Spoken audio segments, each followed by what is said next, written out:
with that said, I think we got Quentin ready to go here. Let's go ahead and bring him in. The hero, Quentin Henry. What's Ready, happening? guys. All right. Yeah. What's For up, some buddy? reason, once y'all started the broadcast, it was like putting the voice in slow mo. It sounded like I was tripping. Like, Oh, am I freaking out did right you now? Because y'all did were you just do a talking normal.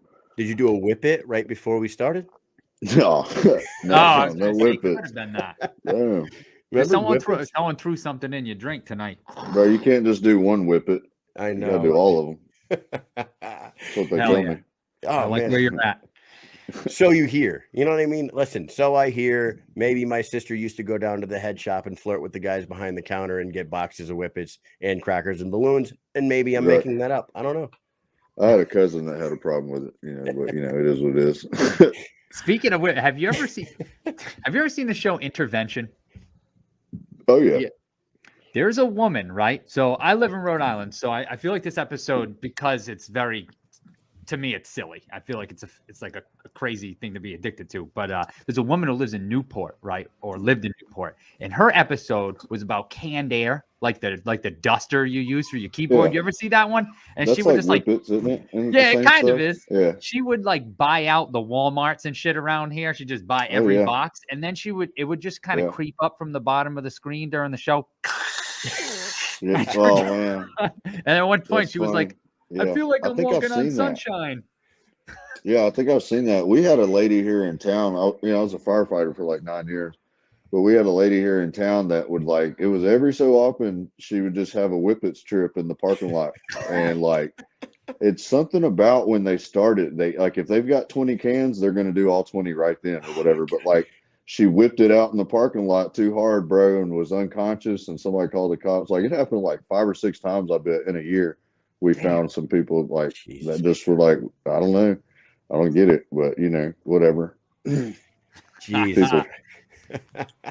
Well, that's a nice conversation to start off the Right. night here. I Yeah, like it. damn. You Things got never weird know. quick. Yeah, Like, man, Quentin knows a lot about whippets. So does I mean, I Kyle. think we all know too much about whippets and the amount of brain cells. You know what? Nice Coors Banquet. There you go. That's What? Johnny. That's Johnny Lawrence style right there. I was drinking it before he was. No, so maybe my buddy Enrique might have rolled up to my buddy Kirk's house when we were seniors in high school with an entire tank of nitrous Mhm. and Right. was running the balloons right off the tank there, and he may have turned blue and passed out in the driveway. I don't know. Maybe Hey, that happened. yeah. Maybe it didn't. Anyways, let's move on. Quentin Hero Henry fighting Chris Sarro, January Right. 29th in Jackson, Mississippi. Man, how you feeling? The last time we saw you fight was against Jay Fish, and you looked better than ever. You were in fantastic shape, and you dispatched of your opponent very quickly that evening. How are you doing since? Man, I never really stopped. Once the train was going, we never quit training camp or anything. Sorry, just make sure my phone's plugged in. We, I went straight back to training. My hands were a little sore after that last fight for about, a couple weeks or whatever, but I didn't really take much of a break. And then, I was immediately trying to get on another card. So we instantly just started, right back with what I was doing. So it's not a whole lot's changed. I just feel like I've improved. I've just gotten better since the last time because, all the things that we were working on up until the fish fight weren't things that we were doing just for him. The things we were doing were just to make me a better fighter. So, I'm just having more time to practice it. And I got to go in there and use a little bit of that in the ring and fill myself out a little bit more. So now, we're just having fun with it. We didn't talk to you since that fight. So when that jab heard around the world, when you landed that thing, how did that feel? Because I feel like people still talking about that shit since it happened. I do that all the time. Like, yeah, it's not, I do that a lot in sparring, but it's not just a jab. I'm not sitting there waiting to hit him with the jab. I'm reacting to what they're doing. So, I mean, if he would have came a different direction, he would have caught the right hand. So, it felt good. And I mean, you could tell I really enjoyed it because I gave him a little holler afterwards, because it was like, whoa, I know that shit hurt. And, A lot of power in that does, jab, man. Yeah, because I mean, I can't even see it when I throw it. So it just and it's I'm not saying I'm not seeing it, but consciously I don't see it. I'm just reacting, And you know, when it lands, it even surprises me a little bit. But that is something that you know, I've always just stuck behind my jab like that, and you know, I learned a long time ago, and I just think, you know, in that last fight, the difference is, you know, I finally, after the Lieben fight, I started to believe in myself a little bit, and believe in what I could do. And you know, I just watched that fight that I had with him for as long as it lasted. It was pretty even until I got dropped and couldn't see anymore. And but I was fighting like garbage. I was fighting just nowhere near like I know how to fight. I was embarrassed just by it, you know. And I was able to hang with him fighting and at my absolute worst. He couldn't do shit with me at my best. And that's what you saw with Jay Fish, you know. I just think, you know, it's just coming together for me at the right time as far as my skills and my maturity, and you know, just kind of accepting that it is my time. It's a big part of it, I feel. Yeah. And since the last time we talked to you, the current 205-pound champion did lose a fight, but didn't lose his belt. So Right. I don't know where that stands in the midst of things here, but I would imagine that you and Chris are right there at the doorstep for a next shot at that 205 title that still resides on Hector Lombard's shoulder. Have you heard anything about Hector? Like any word out of Hector? Any word from the bosses saying, you know, you show another performance the way you did against Jay Fish, you got that shot? Any conversations like that? Yeah, that's what I'm being told, is that after this fight, you know, if I go out there and put in on a good performance, then that I should be fighting for a title. You know, that's Nice. what we're looking for. I'm in line for that. I think that a lot of fans have been calling for it. You know, I'm not one of those guys that's gonna say that I should get it, because if I was me looking from the outside, I would say, well, you know, he lost and then he came back. He had one fight that he won.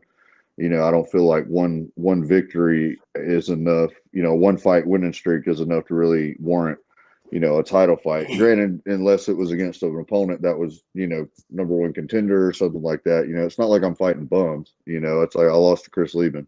It's not Right. like, you know, I got handed by some can that nobody knew. So, but I'm not one to you know, feel like I have to have a certain thing. You know, I feel like at this point it's hard to tell me that I can't. You know, especially if I go in there and I fight Chris Sarro and beat him. You know, he's on a 2-fight losing streak, but at the same time, you know, he's dropping down from heavyweight. You know, he's a big guy, and the same thing Fish did to me. You know, he's undefeated at heavyweight, comes down to fight me. But you know, I'm welcome to all the challenges. You know, especially some of these guys that are really heavyweights. You know, because I'm not actually a heavyweight. I make 205 rather easily. Like I wake up that morning, like last fight, I woke up the morning. Me and my coach went to the beach and we hit mitts for like 20 minutes, and then I went back and I was 205. You know, and I was just sitting around all day. Like I drank some stuff to like, I'm like, yeah, I'm good. You know, I was like, I'll sweat a little more just so I can drink something, you know, so I made weight easy. But, That must be you know, I nice. think Jay Fish, he didn't make weight until like 3 hours after the official weigh-ins was there, because he's not a 205. He's And not. He's definitely not a 205. either he's He's a not a big boy. 205 or he just didn't do it the right way. You know, if you're that big, you've got to be pretty disciplined with it. And, you know, I think I joke about this all the time, and I put pictures up and hashtags, you know, and I tell them, you know, I'm all killer, no filler. And that's true. You know, every ounce of body weight I got is for whooping ass. There's no wasted weight. And, you know, when you got these guys that are dropping down from heavyweight and they walk around at 240, 250, you know, it's one thing for them to think that that size is going to help them if me and them were just to walk up on a day where they're fresh and I'm fresh. But I'll be damned before anybody on this planet cuts 20 pounds of water weight and whoops my ass the next day. It ain't going to happen. I don't give a shit who you are. Right. So, you know, and just the impact that that has on your body and having a bad weight cut, you know, unless you'd have to be a whole lot better than me, because when I come in there on fight night, I'm at 100%. I'm like I am on a night that I went to the gym. I'm not showing up, you know, 20 pounds of water. Some of these guys cut that. 20 pounds. I think Jay Fish was like 240 the week of our fight. So I mean, Jay that's Fish. 35 pounds in a week. He told me And that he cut the last 23 pounds in the last 24 hours, which that's brutal. is fucking bananas to me, man. I mean, I don't know shit about that. The last time I cut weight was high school wrestling 22 hey, let me years tell you ago. what, how crazy on a scale of 1 to 10, how crazy do you think that sounds to you? To me, To me, it sounds nuts. yeah. Like, give me a number, right? Give me a number. I'm gonna give that a 9. All right, yeah, and to it's lose probably 24 about pounds, 20 it's almost. probably about double that. Imagine what it would do to your body for you to lose 23 pounds in a day, Never. right? Just that, and then the next day you got to fight me. No Fuck way. no. Yeah, I mean, And I didn't do none of that shit. I I had know you breakfast this must. morning. I'm telling you, You that's know what I gotta mean? be such an incredible advantage for you to be so good at your weight and be basically fighting at your walk around weight. That's just fucking incredible because Right, like all we're these big 16 guys days out from the fight, and here, and you're having a banquet. That's you what I'm know, this talking is about. part of the diet, you know, but it works. You know, it Work it in there. tempt me. Yeah. Andrew Toppin is in the comments and he's asking us Ooh. to get you to show the glorious mullet that you sport. Man, I just got done teaching jiu-jitsu and I had a hat on all day, but y'all hear the eagles flying? It's in the background. You probably can't hear it because of my mic. Whenever I do that, they go like, ah, out of the back and they just come through. They'll make sure I'm breaking the windows around Couple here, of bald though. eagles So just we'll made keep, love. yeah, we'll keep it down. A Yeah. baby was just I'm made trying to somewhere wake in up George America. Washington. Right. Oh man, so the last time we talked to you, I think you were building a new gym, right? You were putting the gym together, right? Yes, yes. I think we Everything. were in the maybe we were in the office. I don't remember, but yeah, this is my gym. Last August I had 2 locations and pre-corona, and then the corona took a big old Stanley steamer on that idea, and so then we limped around and I made it through, and then we found this other building it's much great deal. I've got a bigger place, so I was able to kind of put both of them together in one central location. So yeah, man, it's working out pretty good. Hopefully, after this fight, I can make it cooler. That's where like all my fight money goes is into my gym. I mean, you gotta put money into it to make money for sure. And Exactly, right? Yeah. I think you were you starting like a supplement line or a nutrition line as well last time? I have a nutrition shop. It's a Herbalife that we sell teas and energy teas and meal replacement shakes.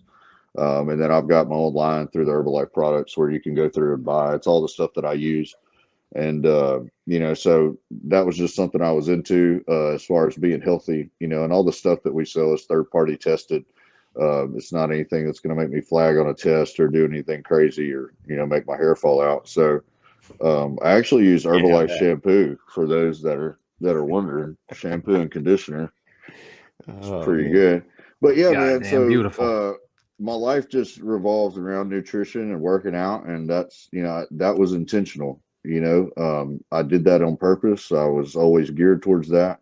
It's always something that I loved. Me and my dad grew up working out together, and doing sports and doing jiu-jitsu, and that was the way for me to make it part of my life. So all the people that I talk to every day coming in there to get teas or coming in there to get shakes, they come in there and they don't just come buy a product for me. I get to sit there and I talk to them about what they do for exercise and ways that I can help them or ways to improve it. And I can kind of educate them on stuff. And I'm just kind of a nerd when it comes to stuff like that. No, So, well, I you're kind doing of what you enjoy love, dude. You're doing getting what to you hang love. out. And it's not even right what they say. It's not even work if you're just doing what you love, man. It doesn't even seem like you're working. Like I met with my financial advisor, like, I don't know, it was a couple months ago. We were talking about, how much money we're going to put here versus there and this and that. And he was like, when do you want to retire? And I was like, man, I pretty much feel like I am already. Like I work a lot. I mean, I'm not saying like I just sit around and I don't do anything, but I don't feel like I'm working. And to me, the idea of retirement isn't not working. Because who wants to do that? Who wants to sit around and do nothing? Because at that point, your life really has no meaning. I mean, granted, you can find the meaning in your kids and stuff like that, but at the same time, I got to have something going. I got to have. I'll never stop doing this. I'll never stop working out. I'll never stop teaching jiu-jitsu. I'll never stop teaching boxing. I'll never stop sharing what I know. And the reason is because it's part of my addiction. You know, that's how I get better. I get better by sharing it with other people. And, you know, that's just part of my life. And I'm fortunate enough now that, you know, people are, you know, like my gym, I really don't make money on. My gym just pays for itself. It's its own entity. It just, you know, I hustle all my money on the side working. I almost feel like, you know, when I spend money that the gym has for anything that's just for me, I feel like I'm, you know, cheating on my students. You know what I mean? Like they're my kids. And, you know, so, you know, all the money I get in, I put back into the gym. And, you know, in my mind, that's just going to make my students better. And then my students are going to make me better. And then I'm going to make more money as a result of that, you know, just by being a better person and a better martial artist. So, you know, it's a good time. You know, I've set up a pretty good thing. I ain't exactly balling, but I'm having a good time with it. You know, I got a sugar mama at home. That's always important. A good thing. Yeah. Oh yeah. Eric Williams down here. He says, I dropped 60 pounds in just a few months because of Q's guidance. So there you go. Yeah. Hard work paying off for both of you. Man, and I do a lot of, I do like what is it? I do corrective exercise with people, you know, so like my personal training stuff that I work with, a lot of my clients are people that have disabilities, as far as like, you know, one lady I had was like 61 and she had like a double knee replacement, and like she was having reactions to the double knee replacement and all these issues, and she was on a walker, and she had spent like 2 years on a walker. And when she came to me, you know, they had told her she'll never walk without a walker again. And, you know, within a month, she was walking without the walker. Within 2 months, she threw it away. And then, you know, we're looking back a year after that, she's lost almost 100 pounds. Wow. And she can put her shoes on and she can take a bath by herself, you know, and stuff like that. So that's kind of like more where I go towards with my personal training and stuff. I don't really like to work with people that already know how to work out. I work more with people that just have no clue what they're doing, and you know, kind of break them into it early, because, you know, to me, I couldn't imagine my life without doing this. And honestly, you shouldn't be able to. You know, you shouldn't be able to imagine your life without some type of physical activity, because that's just going to be your end. And you know, I might not be the wealthiest person, but if we were going to judge, you know, what your net worth was based on how long you're going to live, I'm pretty sure I'm going to outlive a lot of them. And, you know, because I'm taking care of myself. So, you know, you got people that put value in that, and then people that put value in money. And, you know, I'm just trying to find somewhere in between. That's freaking awesome, dude. Changing lives, helping people out. That's unbelievable. And that's really great for you. You're a much different interview than your opponent. I'll tell you that much. We talked to Sarro the other day, and he didn't stop moving the entire time we were talking. He was he was basically spinning in circles with his phone, hyper as fuck the entire time. He was excited, couldn't stop smiling and all this stuff. And like, you are even keeled, cool, sitting in your chair, changing lives, man. It's kind of funny, bro. I'm just me. I got one gear, and this is just who I am. I'm not good at being anybody else. It's fantastic. And now, you know, it just kind of works that way. Let me ask you about you and Chris. Are you guys cordial with each other? I know you guys were both GOAT Combat Agency at one point. I don't think either one of you are now anymore. Are you still friendly? No, we're not. Any animosity? I mean, like, you friendly with each other? Cool. Oh yeah, yeah. We're definitely. You know, last time I was with him, I was in Miami for the fights.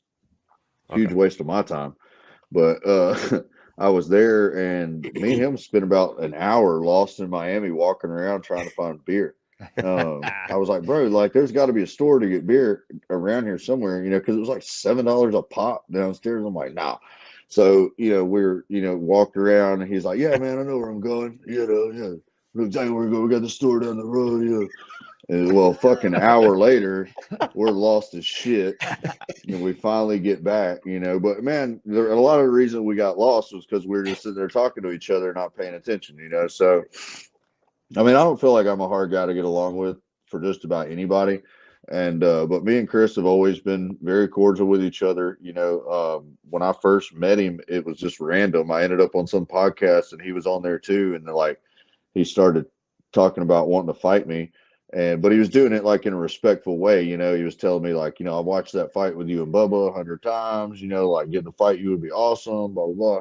And I'm like, who's this Boyka looking son of a bitch over here? You know what I mean? I'm like, y'all know who Boyka is? Come on, man. No, Be a nerd. It's like a C-rated movie. It's like a B movie. It's like he's like a white Michael J. White. And is there a guy you know who I'm is talking there about. somebody in it's a movie, right? Yes, Is called there Boyka. The either fighting Mike, movie? Google it. Pull up the picture. He No, but I'm looks saying, like Chris Sarro. The fighting movie? I feel like somebody used to Yeah, tell me that I yeah. looked like somebody from Boyka. I don't know if maybe it's just because I'm a shaved head white dude or Boss something. Rutan is in it. You look like Boss Rutan to me. Sorry. Oh, no maybe offense. that's what it is. Maybe I feel that. I get that Boss He said Rutan vibe sorry. right there. Oh. I mean, you might be offended. Boss Rutan is a very, muy guapo. Wasn't that his name? What was his He's name? handsome. He's the best looking guy I've ever seen fight in a Speedo. Yeah, no doubt. Yes, I know Boyka. this. Yeah, Does he Boyka. not Oh, look he like does. Chris? Yes, he does look like Sarro. Oh shit, I told y'all. that's funny, man. Chris is a little more, got a little thicker in the face, or whatever. But yeah, so I thought he was Boyka. I'm like, who's Boyka's little cousin over here trying to beat me up? And but we've been pretty cordial ever since. Like last time we were walking around, he was supposed to have a fight in Tampa. And he was like, I was asking him like, what weight are you fighting at? And he's like, 205, man. I'm still at 205. I'm like, all right. I was like, I was trying to give him some tips on weight cutting and trying to tell him some of the things that I do. And I don't know if he listened or not. And he seemed like he kind of had a pretty good handle on it at his new place that he's at. He seems to be liking it down there. So yeah, man. I mean, I'm looking forward to the fight. I'd rather not like the person I'm fighting usually, but me and Chris, it's not one of those things where it's like me and him are going to not beat each other up, because of like we both get like, because this was supposed to happen. We were eventually going to fight each other because he was a 205, and then he ended up doing the heavyweight thing or whatever. So, we'll see. I like Chris. I think he's a dangerous fighter. He does have some power if you don't respect him. And, but at the end of the day, I think I'm the best bare knuckle fighter on the planet. And it's not going to be a good night for Chris Sarro, but I'm happy to give him a check. Nice. Now, down there in the comments, Big Ben says, okay, hero, how do you see the fight going and how do you win? Man, I like to take the fight into the second round. So, I feel like by the second round, I should have everything figured out and we should get to finish by then. That seems to be the plan. You never know though. Chris is one of those guys that will just come at you. And it kind of depends on where we end up with that. I'm ready for anything. I'm that guy that goes in there. My coach told me, one of the best things I've ever heard before a fight, my coach had told me, he looked at me, he said, hey, man, you don't have to know the answer. You're about to figure it out. And, it was like, yeah, what am I worried about? Like, I'm going to be able to figure it out in there, type of deal. So if he wants to bang and he wants to just come at me and go, I don't think that's a good idea, but I think that's probably his best chance. And, I'm ready, man. I got my dancing shoes on. I'm ready to move. And that's one of the things is I just 100% believe that my footwork is able to get me out of anything. And my footwork and my head movement can keep me from getting hit. And if you can't hit me, you can't beat me. And it's only a matter of time before I catch you. Now, if you remember the Kakar fight with him, he came out looking really good, and then he got clipped by Izatula and things changed. I'm thinking about the way you started that Jay Fish fight against the way he started that Izatula Kakar fight, and that first round could be very, very exciting. Very exciting. Oh, no doubt, because at the same time, I'm not scared to throw them hands. You know what I'm saying? So, like, if we end up in the pocket and we start throwing down, it could definitely be very exciting, but I promise you it's not going to last very long. Well, Mama Henry thinks you finish it in the first. Yeah, she prefers that. There's less anxiety, Yeah, it ends. But it's hard to say you're going to go out there and just whoop somebody in the first round. You know what I mean? Like, I think with Fish, I had the opportunity to finish him, and I backed off. Y'all got to see that. And that was not necessarily like, anything in particular. It was just like, there's no reason to rush this. She's looking for that Yuli Diaz every time. Yeah. Yeah. Well, my guy's not just going to stand there. I promise you. He's going to move when the guy says go. So I'm probably not going to get that lucky. They like trying to get me beat up. They want me to get beat up. They're like, damn, let's see if we can get Quentin beat up. It'll make a good fight. You know what I'm saying? But little do they know it ain't happening. No, they definitely feed you killers for sure. And there hasn't been a Well, slouch that's yet. who I asked for, man. Right. We It's talked awesome. about who I was going to fight. They were asking, and I was looking, and I was asking, and I don't want to fight bums. I don't want to fight guys that are supposed to beat me. I mean, that I'm supposed to beat. I want y'all to think that they got a chance. I know they don't, but I want y'all to think that because it makes it look even better once they don't. Once we get done and they go, damn, that guy shouldn't even been in the ring with Quentin. That's what I want people to say. And that's my goal every time I fight. It's not necessarily I'm going to go out there and I'm going to knock him out. I'm going to go out there and I want them to say it didn't matter what happened. They weren't fucking winning that fight with what they brought to the table. And that's the way I train. And that's the way I work in here. I spar. I spar 20 rounds every weekend. Every Sunday I get 20 rounds in, and I'll get another 10 to 15 during the week. And I'm just constantly working, and I'm working towards perfection. I'll never reach it, but I'm getting better. I promise you, I'm getting better every day. Always got to keep improving, man. You never good enough. That's a fucking great attitude to have for sure. Always the student. As soon as you think you know everything, that's when you're screwed, especially in martial art. You're always the student. I see a lot of people. That's how I judge other gyms. Like if you go in there and you go ask that coach something and they just think they know the answer to everything. They're always that, that. I have my guys ask me, I'm like, well, look, bro, this is what I do. I'm like, but let's figure it out, and we'll work through it, that type of deal. Because that's what this is about. It's not about, one of the hardest things about being a coach, a good coach, and this is what makes a good coach for those people that are listening, is to be a good coach. I'm not teaching you a curriculum that I pulled out of a book. I'm not copycatting something. I'm teaching you how to beat me. I'm showing you absolutely everything that I've put my life and my work into, and I'm trying to give it to you in a package. And it's not something that was just handed to me. It's things that your coach or whoever has gone through and put together. And, when somebody appreciates that, it makes you feel like I didn't waste all that time, when you show them those new moves and you work for them.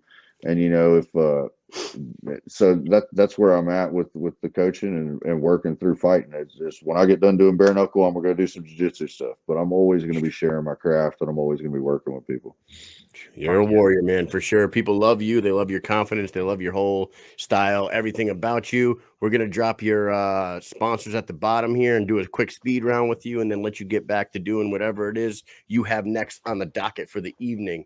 All right, here we go. Speed round with Quentin Hero Henry. Number 1, ketchup on eggs, yes or no? Nope. Hot sauce.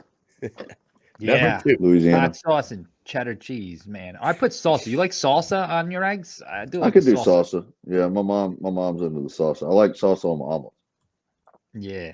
Hell yeah. Mm-hmm. All right. Number 2. What decade produced the best music? The 90s. easy answer. God damn. It's good all the way around. What you got? What I mean, even around. if you go through rock, you got Metallica, Pantera. You had, and then even then you go through grunge rock Nirvana, era. Pearl Jam. That's usually what I'm rocking. Is a lot of that. The rap. Come on, the 90s. Oh man, rap music in the 90s. Biggie, Tupac, Biggie, Wu-Tang, DMX, R&B, just everywhere. R&B, Boys to Men. Come on, I mean everything was good back everything then. about the 90s was right. good. Everything.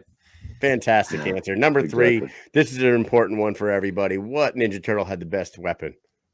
I was always Donatello. I was the one with the bow staff, the purple one. Yeah, that was me. It's the most. That's practical. it. All 3 of us picked that because we do these questions when That we're was writing me. them. We talk to each other about what we think you're going to say and what we're going to say, and a bow staff. 3 for 3. Right. I said, everybody, I said, I feel like most people would say the sword, but the most practical, the best weapon out there is the bow staff for sure. Yeah. Even Napoleon Dynamite used a bow staff. Like, hey, I'm pretty good with nunchucks too, but I was always the bow staff guy. That was me. That's fucking awesome. Number 4, Mike. What is the best Christmas gift you received during the holidays? This year. This past holidays? Yeah, what'd you get? Oh man. I got these awesome seat covers for my car. I know that doesn't sound much, but they like look like they're part of the car. They're like, I don't know. They're just Yeah, I got some beautiful and good you love candy. them. Yeah, like I had to take the whole back seat out of the car to put these on. Like when you look at my car, it looks like I got leather seats. So that's Oh, cool. nice. And I mean, I have a dog. If y'all follow me on Instagram, I got my dog Jenny. She's actually like right over here taking a nap while I do my interview, but she literally goes everywhere I go. So she loves the seat covers too. That was kind of a big gift, so that protects my car. Nice. Outstanding. Last question. Favorite fan story so far in your career? Fan story, You got as in something, like like a fan do something crazy for you, or you have You did something for them, just something that hey, you like. how about Man, this is great. how about brawling in the middle of fans during Birmingham? man, that wasn't cool. No, I'm just That joking. that guy, man. I have I wish I had more fan interactions, to be honest with you. I had a guy the other day. This was like one of the weirdest things, and it's kind of, I guess it's probably going to happen more because I guess now I'm kind of trending on YouTube or whatever, and it's becoming more frequent that like random people that I have no idea, like I've never met, they'll be like, "Hey, I see you on YouTube last night." Like, and I'm like, way. maybe, like, I watched you fight. I'm like, really? You did? And they're like, yeah. I'm like, oh, well. So like, my goats got out of my yard the other day. I got goats, and they were in my neighbor's yard, and some guy was over there doing some job for him, and he was like, hey man, and I was walking by grabbing my goats. He's like, I watched you fight last night. I'm like, oh yeah. I was like, It's did I gotta be win? surreal, man. Did I I was win? like, did I win? And he was like, yeah, it was with the ball guy. I was like, oh yeah, I beat his ass. I'm like, yeah, good. You liked it?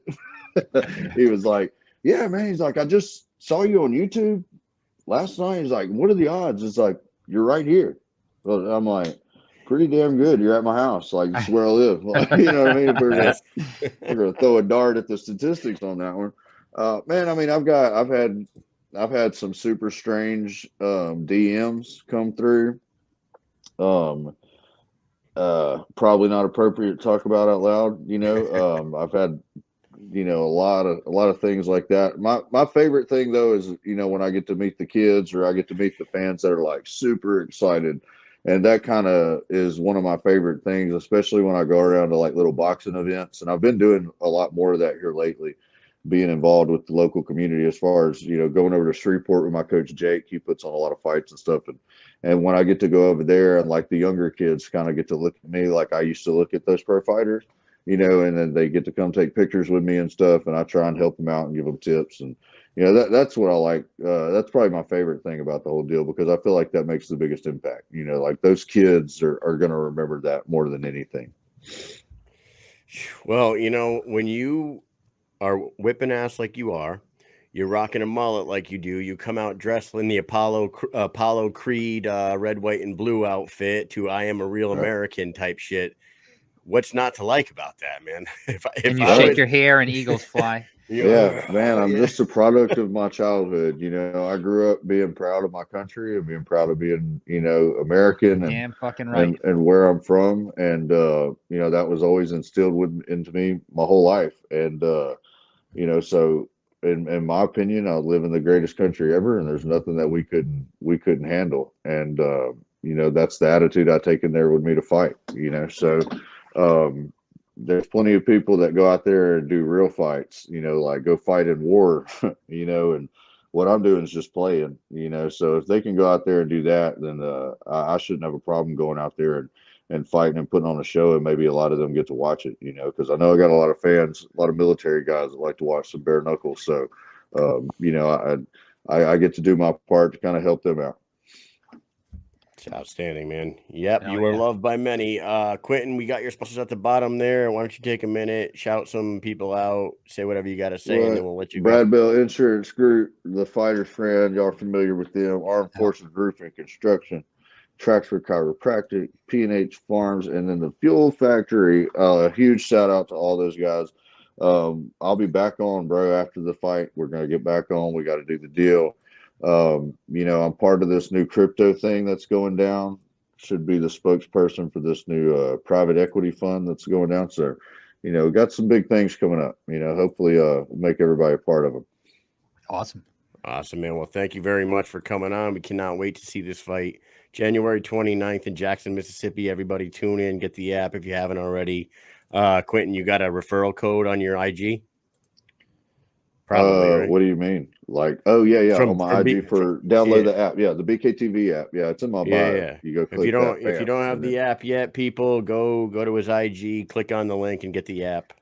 We would put it right here if we had the ability. That's where it would be. Yeah, we would, but we'll put that in later.